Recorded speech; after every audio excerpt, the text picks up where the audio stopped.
जीवन की कीमत। एक बार एक छोटे से बच्चे ने अपने पापा से पूछा, पापा मेरी जीवन की कीमत क्या है। तब उसके पापा ने कहा, अगर तुम सच में अपने जीवन की कीमत समझना चाहते हो तो मैं तुम्हें एक पत्थर देता हूँ। इस पत्थर को लेकर बाजार में चले जाना और अगर कोई इसकी कीमत पूछे तो कुछ मत कहना, बस अपनी 2 उंगली खड़ी कर देना। कुछ समय बाद एक बूढ़ी औरत उसके पास आई।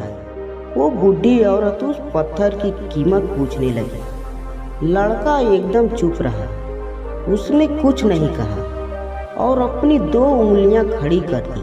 तभी वो बूढ़ी औरत बोली, 200 रुपये ठीक है, इस पत्थर को मैं तुमसे खरीद लूंगी। बच्चा हैरान हो गया और सोचने लगा, एक पत्थर की कीमत 200 रुपये।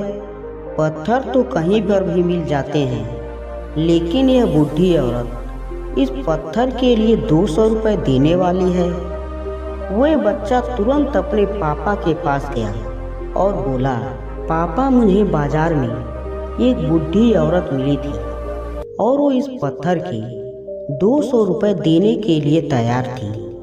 उसके पापा ने कहा, इस बार तुम इस पत्थर को म्यूजियम में लेकर जाना और कोई इसकी कीमत पूछे तो कुछ मत कहना, फिर से अपनी 2 उंगली खड़ी कर देना। वे बच्चा म्यूजियम में गया। वहाँ एक आदमी की नज़र उसके हाथ में रखे पत्थर पर पड़ी। उस आदमी ने पत्थर की कीमत पूछी। बच्चा एकदम चुप रहा और अपनी 2 उंगली खड़ी कर दी। आदमी ने कहा, 20,000 रुपये ठीक है, मैं तुम्हें इस पत्थर के 20,000 रुपये देने के लिए तैयार हूँ। यह पत्थर तुम मुझे दे दो।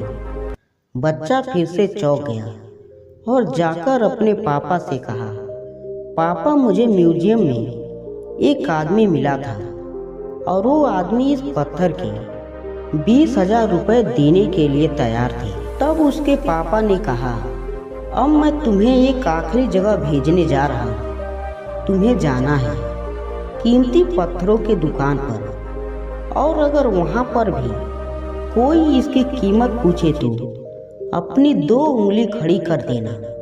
वे बच्चा एक कीमती पत्थरों की दुकान पर गया। वहाँ उसने एक बड़े आदमी को देखा जो दुकान के बाहर खड़ा था। जैसे ही उस बड़े आदमी की नज़र उस पत्थर पर पड़ी, वे हैरान रह गया। वे आदमी बच्चे